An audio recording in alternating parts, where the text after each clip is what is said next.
Hello everyone, welcome back to another video. Today we're going to be looking at a Caledonia works locomotive. It was recently released a couple of days ago, I believe now. And yeah, it is the Great Western Railway Metro tank. We'll get into the history. I'm going to do something a bit different in this video. Going back to the oldish ways of doing these videos. What I'm going to do is take the locomotive for a spin.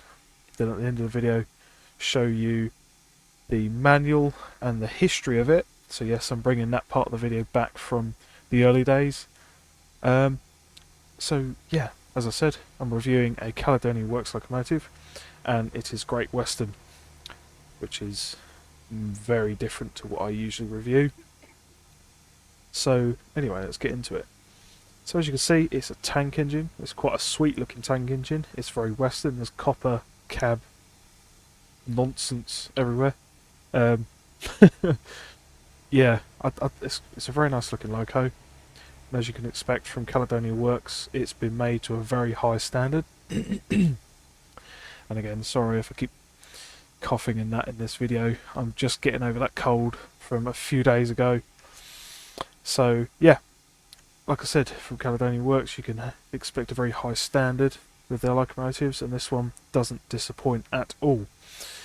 So, what on earth is the Metro tank? Why is it called a Metro tank? Well, the Metro tanks came about in the early 1900s, and I think in their later life they were used on the Metropolitan Railway. I think it was even no, I don't think it was the later. I think it was in their early lives. Either way, in their life they were used on the Metropolitan line. And what the hell? How is it blowing off already? I'm not even driver. I haven't even clicked on it yet. In fact, I haven't even put a driver icon on it. So yeah, I'm back. Yeah, about 24 crashes and a bit of an interruption later, I'm back. So anyway, yeah. Where was I? Oh yeah, high standard, fantastic looking model, textures and everything. Okay. Simulations 2.0 realistic thingamajig. It will all be in the manual later. I'm just going to show you what it's like, what it sounds like, what it is like to drive. So yeah, I will talk to you after the video, at the end of the video. Yeah. What we'll do is we'll go from here. This is the Granfield and Settlefield line. If you're an OG train sim player like myself, you would have probably spent many hours on this route, dithering about with whatever locomotives you had in your collection. So for me, this is more of a coming home type thing. What I did forget to say is that this locomotive does have two versions. It has the large tank and the small tank. This one's the large tank. There's a lot of liveries as well, but because I've got so many add-ons, that when I tried to put them down just now, it crashed the game, because I think I'm using the experimental 64-bit version of the game. If you don't know where to find it, go to your train sim directory. It's all in there. Even the 64-bit, you don't have to do it through Steam. Just make a shortcut. Bob's your uncle.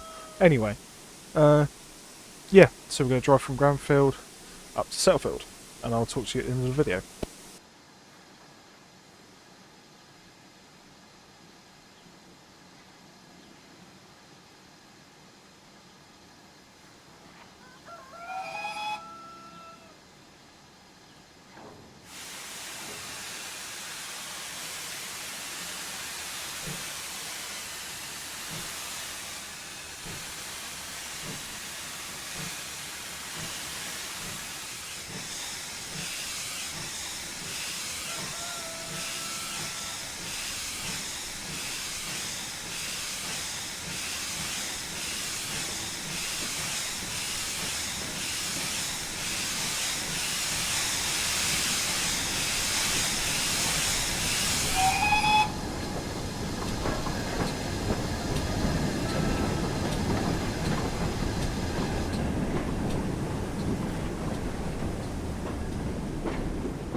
So here we are at Granfield.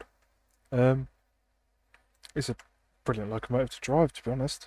There's a few things, but I mainly think that's down to the performance of my PC, because for some reason, with the amount of add-ons I've got, it just seems to have slowed it down dramatically compared to the past 2 videos I've made recently. I don't know why, but either way, it's not the add-ons fault. I'm putting it down to my PC. But an overview of this locomotive. It's superb, absolutely fantastic. As I said at the beginning of the video, there's a very high standard that has now been set by Caledonia Works, and this recent add-on just proves that, really. I'm not much of a Western fan, like I said, but this locomotive is an absolute pleasure to both look at and drive. It's just superbly done. It's a quirky little beast, and as you saw, we were absolutely caning it. So it's got no problem with speed whatsoever. But it's a fantastic and quirky looking thing. So yeah, it's not free, but it's not freeware, unfortunately. You do have to pay for it. I'll put a link for it in the description down below. But now we'll just quickly hop over to the manual, where you can have a look at the history and the specifications of the locomotive. So I will just quickly do that, and I'll see you in a second. So yes, first looking at the manual for the locomotive, it's very well presented, as they have been in the past. And this is the class and what they're called, metro tanks, as I said, because they were worked on the Metropolitan Railway. And here's the history of the locomotive on a nearly 2-page spread. So if you wish to have a quick glance or read into it, you can do so by pausing the video here. So let's go down a bit further. Specifications, here you go. Build date 1868 to 1899. 140 built, running service 1868 to 1849 was 81 years. Wheel arrangement is a 240T. Numbers of cylinders 2. Water pressure 165 psi. Designer Joseph Armstrong. And obviously, as it says there, quick drives, there's quite a lot of them. There's quite a lot of DLC you need to get in order to do a quick drive. And there's the list of features. And again, if you wish to read over them, you can do so now by pausing the video. Yeah. Key controls as normal. Quite an extensive list. But it's quite the locomotive to drive. But yeah, there you go. That's pretty much the manual. I do recommend, before driving the locomotive, reading the manual. It always helps, because there's always probably some key binding somewhere that operates this, that, and the other to like a secret feature they didn't glance upon. So yeah, we'll hop back to the locomotive in game, and that's where I'll end the video. So yeah, the 455 Metro Tank, fantastic looking locomotive, superb add-on, brilliant to drive, sounds fantastic. The whistles, I don't know if you noticed, from about stationary to I think about 15 miles an hour, you get short whistles on both the spacebar and the B key.